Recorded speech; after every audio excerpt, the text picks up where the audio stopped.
आपको पता है कि वर्ब के 5 फॉर्म्स होते हैं, वर्ब के 5 फॉर्म्स होते हैं, लेकिन वर्ब के पांचों फॉर्म सब्जेक्ट के तुरंत बगल में नहीं आते हैं। आइए इधर समझते हैं। सब्जेक्ट के बगल में वर्ब का पहला फॉर्म आ सकता है, सब्जेक्ट के बगल में वर्ब का दूसरा फॉर्म आ जाता है, सब्जेक्ट के बगल में वर्ब का 5वां फॉर्म आ जाता है, लेकिन सब्जेक्ट के बगल में वर्ब का तीसरा फॉर्म और सब्जेक्ट के बगल में वर्ब का चौथा आईएनजी फॉर्म को नहीं लिखते हैं। क्यों नहीं लिखते यह सीखेंगे नेक्स्ट वीडियो में। लेकिन अभी हम लोगों को समझना है कि सब्जेक्ट के बगल में V1, सब्जेक्ट के बगल में V2 और सब्जेक्ट के बगल में V5 को लिख सकते हैं। सब्जेक्ट से दूर में लिखा जाता है V3 को और दूर में लिखा जाता है V4 को। इसको हम अपनी भाषा में सीखते हैं एक नए अंदाज से कि जिस भव को सब्जेक्ट के सटल लिखा जाता है वो भव का फॉर्म V1 या तो V2 या तो V5 है, और जिस भव के फॉर्म को सब्जेक्ट से दूर में लिखा जाता है वो हमारा V3 और हमारा V4 है। आपके लिए एक प्रश्न और है, सर दूर में भी है तो दो फॉर्म में कौन सा फॉर्म होगा, कैसे पहचानेंगे? और यह सब्जेक्ट के सटल है तब भी कैसे पहचानेंगे ये भव का कौन सा फॉर्म है?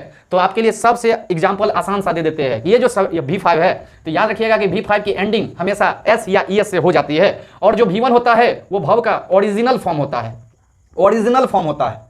अगर किसी सवाल में आपका भव सब्जेक्ट के सटल हो और वो ना तो ओरिजिनल फॉर्म हो ना ही उसमें S या ES लगा हो तो आप समझ सकते हैं वो V2 है। अगर वो भव का फॉर्म में S या ES लगा रहेगा तो वो V5 हो जाएगा। अगर वो भव का ओरिजिनल फॉर्म होगा तो वो V1 हो जाएगा। कोई भव अगर दूर में रहे और वो उसमें ING लगा रहे तो V4 होगा, और बिना ING के होगा तो V3 होगा। आइए इसको अपनी भाषा में सीखते हैं। ए भव that comes subtle of subject, a भव that comes subtle of subject is V1 और V2 और V5। A verb that comes हटल ऑफ सब्जेक्ट is V3 और V4। आइए इसको हम लोग अपने सवाल में अप्लाई करते हैं। तो देखिए शानदार कैसे बनता है आपका सवाल। ये रहा आपका सब्जेक्ट। अब आपको बताना है कि ये जो verb का फॉर्म है सब्जेक्ट से दूर में है कि बगल में है। तो मेरे प्यारे बच्चों ये verb का फॉर्म सब्जेक्ट से दूर में है, और दूर में होने के कारण या तो यह जो है verb का फॉर्म आपका या तो यह V3 होगा या तो यह V4 होगा, या तो यह V3 में काउंट होगा या तो V4 में काउंट होगा। सब्जेक्ट से दूर या तो V3 या तो V4। V4 होगा तो ING रहता, इसमें कोई ING नहीं है, इसीलिए भव का तीसरा फॉर्म है।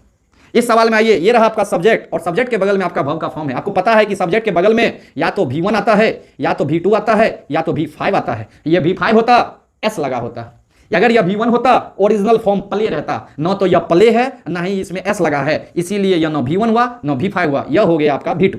इस सवाल में आइए, सब्जेक्ट के ये बगल में है, इसके चांसेज है V1 होने के, V2 होने के, V5 होने के। S नहीं है, V5 नहीं हुआ। वाक रहता तो V1 होता, जबकि ये वाक है नहीं, ये हो गया आपका V2। सब्जेक्ट से ये भव का फॉर्म दूर में है, भव दूर में है तो दूर में आपको पता है कि दूर में या तो V3 आता है नहीं तो V4 आता है। यह V4 होता तो ING रहता, यह दूर में है और ING नहीं है तो V3 है।